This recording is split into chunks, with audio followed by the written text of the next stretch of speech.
저에게는 30 중반을 넘어가는 형이 하나 있습니다. 동생도 있고요. 이 이야기는 제 형과 형수님에 관한 이야기입니다. 지금은 30 중반을 살짝 넘은 젊은 나이에 벌써 300억대 부자지만 예전엔 정말 한심한 청년 백수에다가 형수님은 술집 아가씨 출신인 두 분의 이야기입니다. 제 형은 어릴 적부터 머리가 비상해서 주위 사람들의 기대를 혼자 독차지하며 자랐습니다. 지금 생각하니 그게 형한테는 큰 부담이 되었을지도 모른다는 생각도 드네요. 늘 1등만 하던 형이 고등학교에 들어가면서부터 공부에 흥미를 잃기 시작하더니 끝내는 지방에 별로 유명하지도 않은 대학에 들어가더군요. 군대도 다녀오고 졸업까지 했는데 취직도 못하더니 자기 방에서 종일 인터넷만 하더군요. 게임을 하는 것도 아니고 그냥 종일 각종 포털 사이트를 넘나들며 인터넷만 하더군요. 수잘머리 없는 인터넷 뉴스부터 각종 정보 검색으로 종일 시간을 때우고 말이죠. 저러고 말겠지 곧 취직하겠지 하면서 기다려주곤 했지만 몇 년째 그러고 있으니까 가족들은 답답했죠. 사람도 안 만나고 햇볕도 안 보고 외출도 하지 않고 방에 틀어박혀서 몇 년째 그러고만 있으니 정신병인가 싶기도 했죠.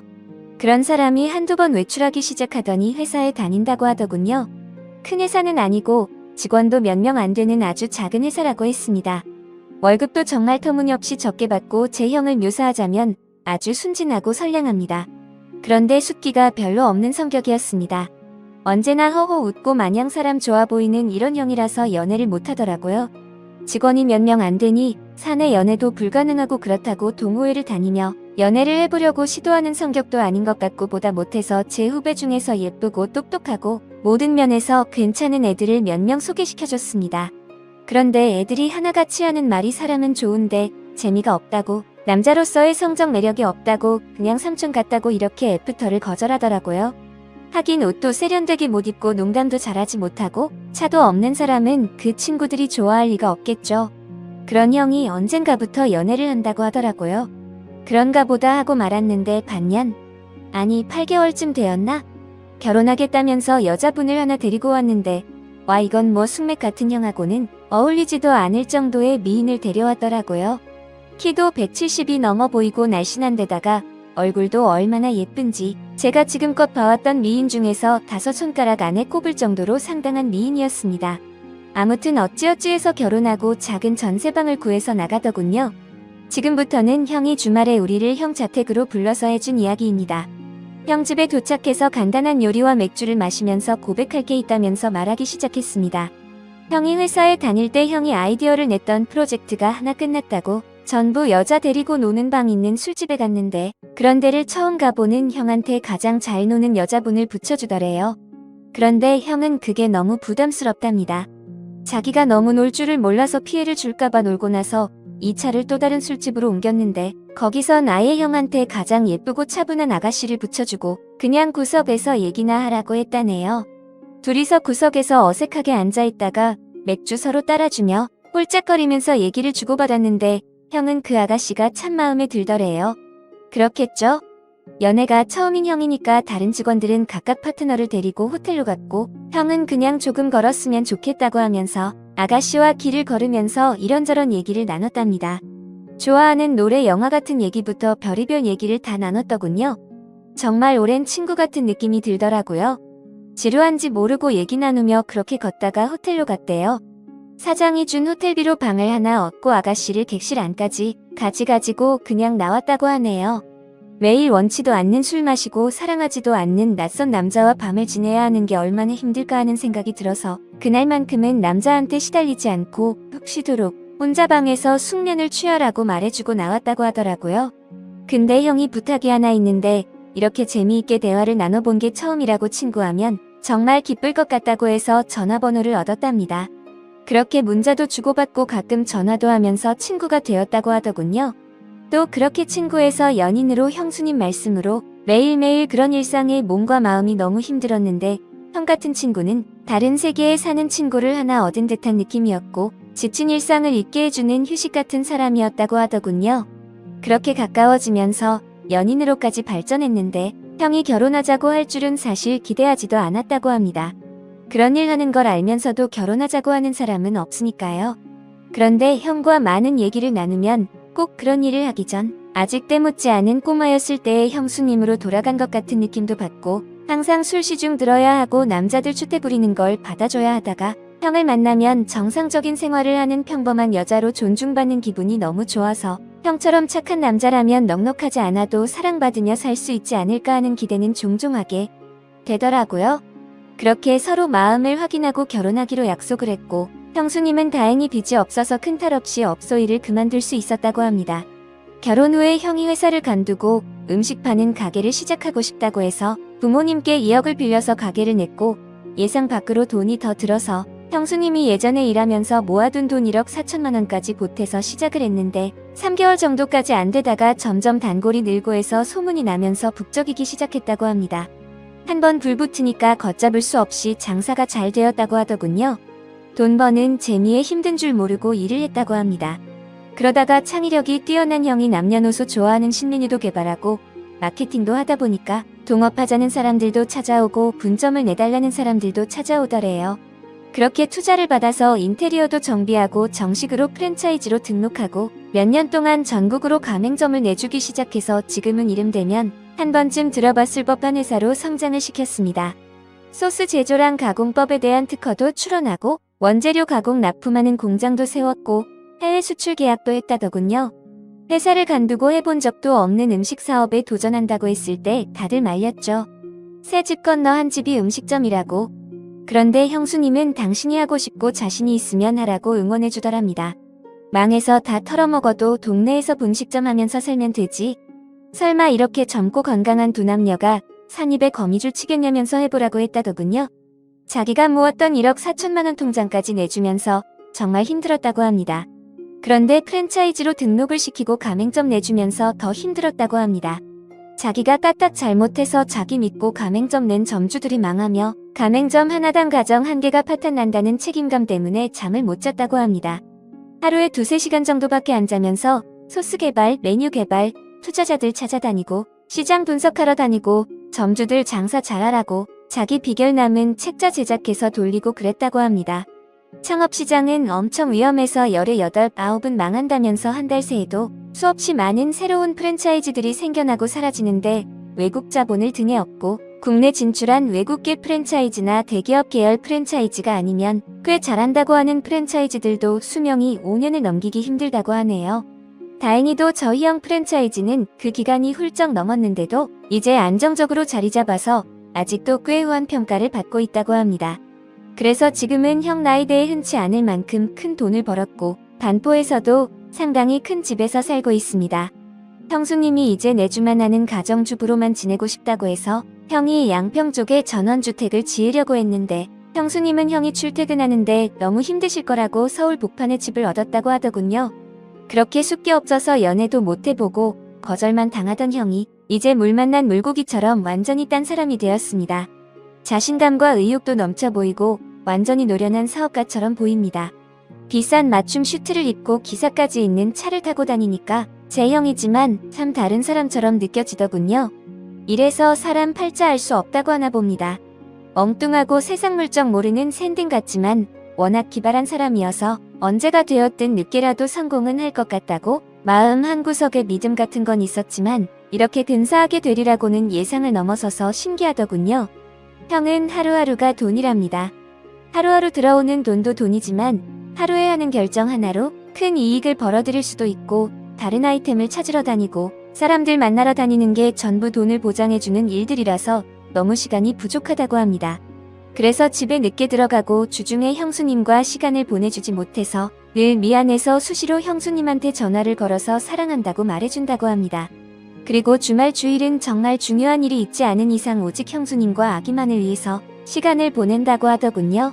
주말 주일은 형이 청소하고 설거지하고 요리까지 해서 먹인다고 합니다. 주중 동안 그렇게 일하고 주말까지 그러면 힘들지 않냐고 하니까 자기는 사랑하는 아내랑 아이를 위해서 음식하고 설거지하면서 쉬게 해줄 수 있다는 게 너무 행복하다고 합니다. 아내랑 아이 얼굴만 봐도 행복해서 피로가 풀린다고 형수님은 업소 일하면서 너무나 간절한 평범한 생활을 꿈꿔왔기 때문에 집에서 집안일을 하고 아기 키우고 형 옷 세탁하고 다림질하는 게 너무너무 행복하다고 합니다. 부자고 가난하고 하는 건 애초에 그런 건 상관하지 않았기 때문에 지금도 돈 쓰는 것에 재미가 생기지 않도록 주의한다고 하더라고요. 저희 형수님 그렇게 부자가 되었는데도 명품 가방이나 시계나 외제 구두 같은 거 갖고 있지 않은 것 같습니다. 형수님 말로는 주말에 형님이랑 정원에서 배달시킨 치킨이랑 맥주 한 캔씩 먹으면서 얘기하는 게 너무 행복하다고 합니다. 딱 그만큼의 행복도 감당할 수 없을 정도라면서 형이랑 이마트 가서 카트를 밀고 다니며 같이 시식도 하고 장 보는 게 백화점 쇼핑하는 것보다 더 행복하다고 합니다. 그토록 간절하게 꿈꿔온 것들이 바로 이런 것들이라고 이게 전부라고 합니다. 그걸 잊지 않고 살려고 노력하신다면서 더 이상 바라는 거 없다고 형수님은 매달 부모님께 월급 정도의 용돈도 넉넉하게 보내주시고 우리한테는 볼 때마다 용돈도 주십니다. 형수님은 저보다 한 살 어리시고 그런 형수한테도 학생도 아닌 번듯한 직장 다니며 나름 연봉도 꽤 받는 제가 용돈 받는 게 웃기는 것 같아서 우리가 애도 아니고 용돈 주지 마시라고 했더니 형수가 자기가 번 돈이 아니라 형님이 번 형 돈이라고 자기는 단지 전해주는 것만 할 뿐이고 아무리 나이가 들어도 형한테는 언제나 어린 동생들이니 형이 용돈 주고 싶어 할 거라면서 받으라고 하는데 이거 참 난감하더라고요. 저는 상황도 좀 우스운 것 같고 해서 안 받고 싶은데 막내놈은 날름날름 잘 도맡습니다. 막내는 강남에서 규모는 작아도 꽤 말끔한 양주 비즈니스 클럽을 운영하는데 수입이 꽤 큰가 봅니다. 그걸 차리는데 형한테서 돈을 빌렸다고 하더군요. 모든 일은 형수님과 상의하는 형은 그때도 그 말을 형수님께 말을 했더니 형수님은 당신이 번 돈이니 빌려주고 싶으면 빌려줘라. 하지만 큰 액수인인 만큼 돈을 빌려주는 사람으로서의 운영에 대한 권한을 보장받아서 막내 도련님이 잘못된 판단이나 잘못된 운영을 할 때는 막을 수 있도록 권한을 보장받는 게 좋을 거라고 말을 했다더군요. 우리 형수님 참 대단한 사람 아닙니까? 형은 회사 운영에 관해 큰 결정을 앞두고 늘 형수님과 상의한다고 합니다.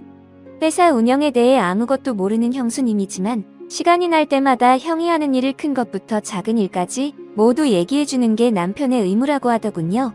집안일만 하는 아내가 얼마나 심심하겠냐면서 부모님은 형수님을 참 좋아하십니다.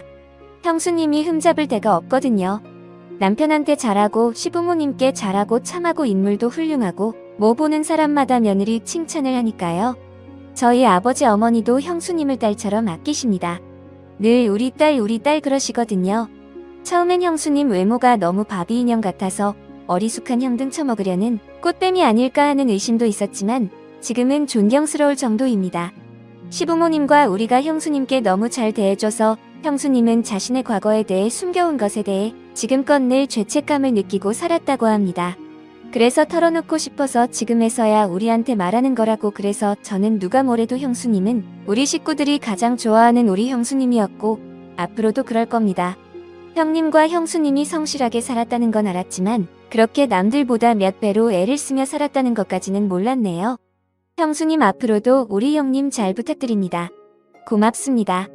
하면서 절을 하니까 형수님이 고맙다면서 우시더라고요. 저까지 마음이 아프더라고요. 얼마나 마음을 고생하셨으면 인간적으로 존경스럽더라고요. 잠도 못 자고 남들보다 더 애쓰며 살았고 그 정도의 큰 규모의 사업체를 잘 이끌어가고 있고 부자임에도 사치하지 않고 참 건전하고 예쁘게 사는 걸 보니 내 형님 내 형수님이지만 인간적으로 너무 보기 좋습니다.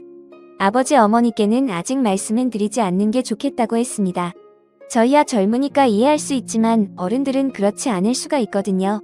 죄책감을 덜기 위해서 말씀드렸다가 혹시나 더 큰 걸 감당하셔야 할까봐 서로 상처가 될 수 있는 사항이잖아요. 막내 이놈은 그 자리에서는 형들 의견이 그렇다면 자기도 따르겠다고 해놓고서는 나중에 우리끼리 나가서 한잔할 때는 이런 말을 하더라고요. 난 큰형처럼 절대 못해. 내 여자 과거가 그런 걸 모르면 또 몰라도 알면서 어떻게 결혼을 해. 솔직히 얼굴 볼 때마다 과거 이 여자가 무슨 짓을 했을지 자꾸 생각나서 도저히 결혼은 안 될 것 같아. 그러니까 형님은 담배 하나 끊기도 그렇게 어려운데 과거를 끊어내기가 얼마나 힘들었겠냐. 그 과거는 아마 너희 형수가 죽을 때까지 가슴에 짐처럼 얹어 있을 거다. 할 수만 있다면 컴퓨터처럼 완전히 포맷해서 너희 형수 기억 속에서 싹 지워주고 싶은데 그렇게 할 수 없어서 네 형수 얼굴 볼 때마다 애써 밝게 보이려고 노력하는 것 같아서 안쓰럽고 불쌍해서 난 가슴이 아프다. 내가 할 수 있는 최선은 너희 형수가 그걸 의식하지 않고 살도록 너무 행복해서 그런 거 떠올릴 겨를 덮을 만큼 행복하게 만들어주는 거다. 나한텐 세상에서 가장 고마운 사람이고 가장 아픈 사람이다. 너희도 곁에 있어주는 것 하나만으로도 고마운 그런 사람 만나게 된다면 형 심정 이해할 거다. 라고 말하더군요. 그때 형을 소개시켜줬던 그 애들 중 몇 명은 아직도 시집 못 가고 저 만날 때마다 친구나 후배 중에 좋은 사람 있으면 소개시켜달라고 징징거립니다. 얘네가 사람 보는 안목만 있었더라면 팔자가 달라졌을 텐데 말이죠. 형은 여자에게 너무나 헌신적인 사람이어서 웬만한 어떤 여자분과 결혼을 했어도 다정하고 행복하게 살았을 겁니다. 형수 또한 웬만한 어떤 남자를 만나 결혼을 했어도 내조 잘하고 참한 아내로 훌륭한 가정을 만들어 갔을 겁니다.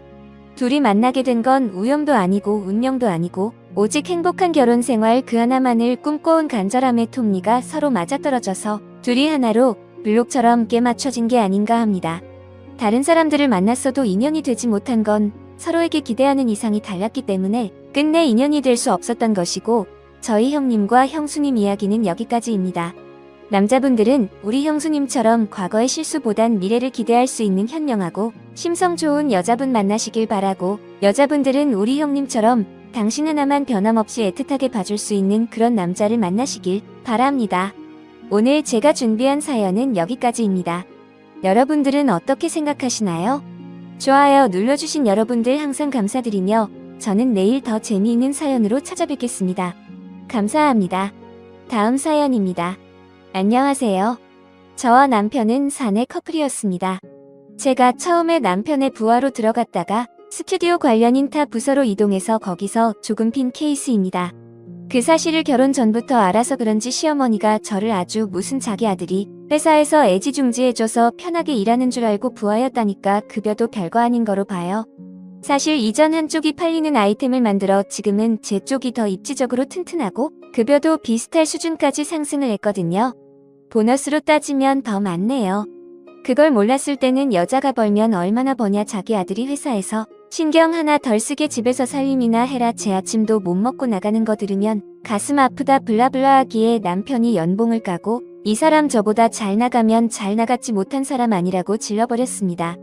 그 후로는 레퍼토리가 바뀌어서 돈 많이 벌어도 시부모에게 하나도 안 가져오는 며느리가 뭐가 이쁘냐 난 나 용돈 주는 아들이 최고다 일만 하고 애도 안 낳으니 섭섭하다. 넌 일이 중요하냐 시댁 행사가 중요하냐 시댁 행사가 중요한 거다 내가 아무리 일을 잘해도 결국 애 낳고 회사를 간두면 우리 아들이 먹여 살린다. 지금 아무리 일해봤자 나중에 쓸모없는 거 되니 그냥 그만두고 빨리 애 낳고 아들을 챙겨줘라 이러더라고요. 그래서 저 말을 몇 달을 참다가 거하게 한바탕 했습니다. 대충 기억나는 대로 말하면 전 뭘 하건 일을 계속할 거예요. 집에 들어앉아서 집안일만 할 생각도 없고요. 저 사람도 성인이니 자기 앞가림을 제게 맡기면 안 되죠. 그리고 결정적인 게 저는 10년 후에 제 모습이 집에서 애나 보고 남편 밥이나 하는 거라면 지금 당장 여기서 혀 깨물고 죽어버릴 거예요.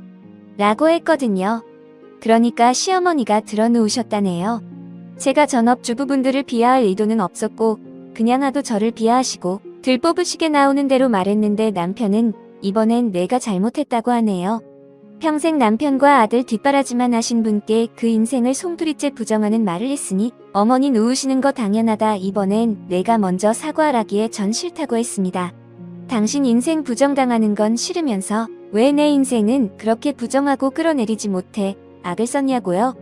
난 전혀 잘못했다는 생각 안 하고 사과하지 않겠다고 했더니 그 시대에 그렇게 살 수밖에 없었고 넌 많은 선택지가 있었으니 선택지 하나 없던 어머니 인생을 불쌍하게 여겨서 좀 사과하면 안 되느냐 하네요. 전 절대로 사과할 생각이 없는데 제가 정말로 잘못했으면 먼저 사과를 할 상황인가요? 추가 아직 일이 해결되지는 않았고요. 그냥 남편과는 평행성 상태입니다. 남편은 어머니가 잘못한 거 인정한다 자기가 방패 못 친 것도 인정한다 하지만 본인 어머니는 평생 고운 말만 쓰시고 고운 말만 들으시려 신앙생활도 열심히 하고 노력하신 분인데 며느리가 혀 깨문다는 말을 하니 충격을 받으셨을 거다. 그건 내가 사과해줬으면 좋겠다. 내가 먼저 사과하면 앞으로 이런 일이 재발하지 않도록 자기가 노력하겠다 이런 입장입니다. 솔직히 말하자면 고운 말 어쩌고 하는 건 제가 보기엔 가소롭고요. 결혼 전에는 그렇게 저나 친정을 칭찬하시다가 결혼하고 얼마 안 있어 하시는 말씀은 듣기 참 거북했습니다. 우리 아들은 교사 약사 선자리도 많이 들어왔는데 에서 시작을 해서 요리도 이렇게 못해서 어디다 쓰냐 하셨죠? 네 요리 못합니다. 근데 그건 남편도 마찬가지고요. 너 우리 집 재산은 기억하니? 며느리가 되나서 시아버지 생신도 안 차리고 시아버지 섭섭하시겠다라는 말도 많이 하시고요. 시부모님 생신 때는 남편 주도로 외식하고 있습니다. 너희 오빠는 왜 그 나이 되도록 결혼을 못하니? 문제 있니? 동남아 천우야라도 사와야 되는 거 아니니? 라는 말도 서슴지 않고 하셨네요. 네, 5살 연상 오빠 아직 결혼 안 했습니다. 저희 오빠 부모님 사업을 돕느라 바빠 연애를 못하는 걸로 알아요. 하지만 결혼할지 말지는 본인이 정하는 거고 저희 식구는 아무도 개의치 않는데 저런 식으로 이야기하시는 게 참 불쾌했네요. 아무튼 이런 막말이 시작되었습니다. 아이는 남편이 태도를 고칠 때까지 안 갖겠다고 선언한 참이고요. 일단 그렇게 생각하게 된 계기는 남편이 했던 말 때문이었습니다. 애 키우는 게 뭐가 힘드냐, 고양이 돌보는 것보다 덜 힘들 거다라는 말 때문입니다. 같이 살게 된 후로 밥 준 적, 똥 치운 적, 목욕시킨 적 한 번 없고 심지어 자기가 키우던 고양이 병원 데려가는 것조차 안 해서 주말에 저 혼자 데려갑니다. 그러면서 2마리 다 절 잘 따르니 역시 동물이나 사람이나 엄마만 따른다고 투덜투덜, 아니 밥 주는 사람 따르는 게 당연하죠. 그리고 아이를 갖고 싶어도 관계가 거의 없는데 이것도 저는 남편의 탓이 크다고 생각합니다. 남편의 취미가 게임이라 퇴근 후 항상 게임을 하는데 안 말리면 새벽 1~2시까지 해요. 좀 일찍 잠자리에 들면 휴대전화기나 휴대용 게임기로 하고 싶은 거 다 하고 12시 넘어서야 슬금슬금 절 건드리는데 새벽 6시에 일어나는 저는 12시만 되면 골아떨어져요. 그래서 살짝 신경질을 내면 저더러 잠자리를 거부한다고 뭐라고 하고, 물론 어른 앞에서 혀 깨문다는 말은 부적절하지만 근 1년 반 동안 시어머니의 자기 아들 자랑과 저 비하하는 말을 들었더니 순간적으로 머릿속에 통로가 끊어지더라고요.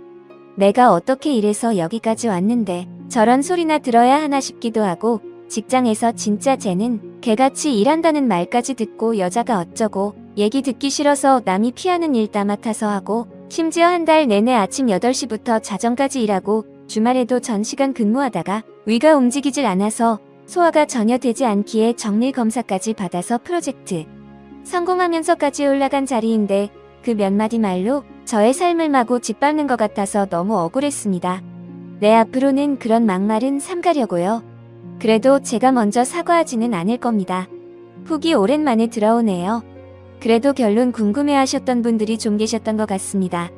한 달 동안 남편이랑 거의 대화를 안 했던 것 같습니다.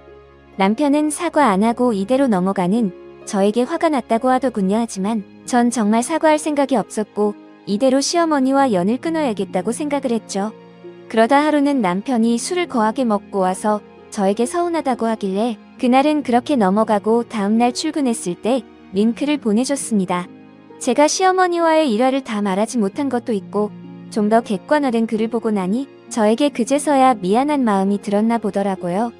그날 저녁에 와서는 너무 미안하다며 이야기를 하는데 진심이 좀 묻어나 보이더라고요. 그렇게까지 상처를 많이 받은 줄은 몰랐습니다. 사과 요구했던 것도 취소하겠다, 시어머니와의 관계가 좋아지는 걸 더 이상 바라지 않을 테니 본인을 한 번만 용서해달라고 하더군요. 정말 진심인 듯해서 알겠다고 했습니다. 하지만 시어머니하고는 이미 어긋난 관계라고 생각을 해요. 끝까지 본인 아들이 잘났고 저는 그저 수발드는 사람으로 생각하는 시어머니와는 잘 지낼 수가 없을 것 같습니다. 남편에게도 이것도 불만이면 이혼도 고려하라고 했으나 자기가 더 잘하겠다며 시댁에는 안 가도 좋다고 하네요. 그리고 아이 갖는 건 본인도 자신이 없다며 딩크로 살자고 하는데 차라리 어줍지 않게 저에게 아이를 요구했다가 나중에 무책임한 것보다는 딩크가 나은 것 같습니다. 저도 아직 이를 많이 사랑하고요. 더 나은 제가 되어서 세상 사람 그 누구도 무시 못하는 멋진 존재가 될게요. 응원해주신 여러분들 정말 감사드리며 똥이 무서워서 피하는 게 아니라 더러워서 피하는 걸 제대로 보여줄 생각입니다. 댓글 참다 며느리가 한마디 했다고 드러눕는 어머니는 불쌍하고 지금까지 하찮은 취급받고 무시당하면서 참아온 마누라는 불쌍한 거 모르겠대요. 어머니가 먼저 지금까지 말 심하게 한 거 사과하시면 님도 사과하겠다고 하시고 그 이후에 어머니가 또 막말하시면 참지 않고 계속해서 맞받아치겠다고 하세요. 어머니께서 먼저 사과 안 하시면 님도 사과 안 할 거고 앞으로 시댁에 밝게 끊으면 님도 편하고 좋다고, 앞으로 님을 무시한다면 그 누구라도 끝장을 보겠다고 남편도 포함이라고 전해두세요. 댓글이 불쌍하다고 주둥이 함부로 터는 것까지 정당화되는 건 아니죠. 왜 안 했는지 엄마가 말하는 말들을 들어야 하고 마누라는지 엄마한테 나쁜 말하면 안 된다는 거야 뭐야 시장은지 엄마가 있는데 뭔 개소리인지 모르겠네요. 다음 사연입니다. 안녕하세요. 아내와 이틀째 언쟁 중입니다. 본인은 독박 육아고 제가 육아를 도와주지 않으니 파업할 거라는데 기가 막힙니다. 저는 6시 30분에 일어나서 시리얼, 토스트를 해 먹고 지하철 1시간 거리에 직장에 8시 30분까지 출근을 합니다. 직업 특성상 야근이 많지만 야근 수당이 많이 나와서 아내가 출산 전에는 야근을 하더라도 농담식으로 얘기할 정도였습니다. 평균적으로 8시에서 9시에 퇴근을 하고 집에 오면 10시가 다 되어 있습니다. 그럼 아이는 잠들어 있고 육아를 도와줄 수가 없어요. 퇴근 후 아내가 간식을 차려주면 그거 먹으면서 대화 좀 나누고는 휴대전화기 게임을 하거나 TV를 보다가 11시 좀 넘어서 잡니다. 토요일 격주 근무이고 쉬는 날에는 집에만 있습니다. 아내와 아이와 시간을 보내고 놀러 다니고 하죠. 쉬는 날 아이 목욕시켜주기 놀아주기 정도 하고 아내가 낮잠을 자거나 외출을 하면 그 시간 동안 아이를 봐줍니다. 그리고 술은 1년에 딱 1회 먹습니다. 친구들 두세 달에 한두 번 만나고요. 만나도 아내와 아이 함께 보거나 같이 식사한 후 아내와 아이를 집에 데려다 주고 친구와 세차를 하거나 PC방을 다녀오거나 정도만 합니다. 이번에는 아내의 일과를 이야기해 볼게요. 7시에 일어나 아이가 먹을 아침 식사를 준비를 합니다. 아침에 간식을 챙겨 나와서 오전에는 문화센터를 다니거나 놀이터 등 아이와 함께 놀아주고 집에 가서 점심을 먹는다고 합니다. 가끔 문화센터 아줌마들과 점심을 먹기도 하고요. 아이가 낮잠 자는 시간에 집에서 설거지, 빨래, 청소, 요리 등등 살림을 합니다. 아이가 일어나면 간식을 차려주고 놀이를 하거나 장을 보거나 하다가 저녁 먹이고 7시쯤 아이를 목욕시키고 9시쯤 아이를 재웁니다. 제가 퇴근하고 나서 씻고 나오면 바로 먹을 수 있게 야식 겸 간식을 차려주고요. 그날 있었던 일들 아이 이야기 같은 대화를 나누고 TV를 보죠. 그리고 그날 육아 일기를 쓰고 12시가 다 돼서 잡니다. 아내는 밥만 먹으면 친구들을 만납니다. 제가 격주로 출근하는 주말 회사에 있을 시간에 친정이 우리 회사 근처라 일주일에 하루쯤은 친정집에서 놀다가 날 데리러 오기도 합니다. 저는 제대로 일 때문에 시간이 안 나서 같이 할 수 없는 건데 자꾸 독박 육아 내 문을 하니까 너무 답답합니다. 저도 퇴근 일찍 하고 하면 빨리 와서 아이랑 놀고 싶고 안아주고 싶고 같이 목욕도 하고 싶고 그러고 싶은데 그 마음을 너무 몰라줍니다. 아내는 돈을 덜 벌어와도 되니 안 해도 되는 야근이면 좀 빼고 일주일 가서 아이랑 좀 놀아달라고 합니다. 야근을 뺄 순 있는데 한 달에 야근 20번 한다고 치면 10번만 빼도 돈 100 가까이 급여가 차이가 나니 저도 안 할 수가 없는 노릇이고 1월에 둘째 임신 소식까지 듣고 나니 돈을 더 많이 벌어야 할 것 같아서 저도 저 나름대로 힘들게 살게 하지 않으려고 아내 고생을 덜 시키려고 하는 건데 왜 몰라줄까요? 제가 독박 육아시키는 건가요? 아내의 입장 안녕하세요. 아내 되는 사람입니다. 그냥 보고만 있으려니 너무 열받아서 글을 씁니다. 아주지 유리한 대로 써놨네요. 열받네요. 정말 내 얼굴에 침 뱉기를 안 쓰려고 했는데 써야겠습니다. 술 처먹을 때마다 2번에 1번 꼴로 경찰이나 구급대원한테 연락을 받습니다.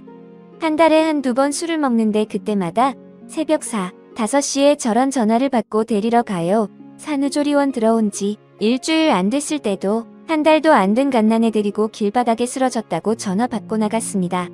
2년 저지거리 하다가 술 버릇 안 고쳐지길래 이혼 서류에 도장을 찍고 술 끊지 않으면 제출하겠다고 해서 재작년 송년회를 마지막으로 술을 끊은 거고요. 송년회 한 번은 집에 안 들어오는 조건으로 허용해준 거고요. 야근 말이 좋아 야근이지 일주일에 매일 야근을 한다고 합니다. 근데 야근이 아니라 회사 동료랑 당구하고 볼링 치고 탁구장을 다니는 겁니다. 일주일에 5일이 야근했다고 치면 이틀 정도는 저한테 거짓말을 하고 5시 반 칼퇴근하고 쳐놀다가 10시에 들어오는 거예요. 이것도 신랑이 고생한다고 내 졸업식을 동료 샌드위치 싸서 회사에 몰래 갔다가 회사 아니었던 거 알고 들킨 거고요. 들킨 것만 10손가락이 부족합니다.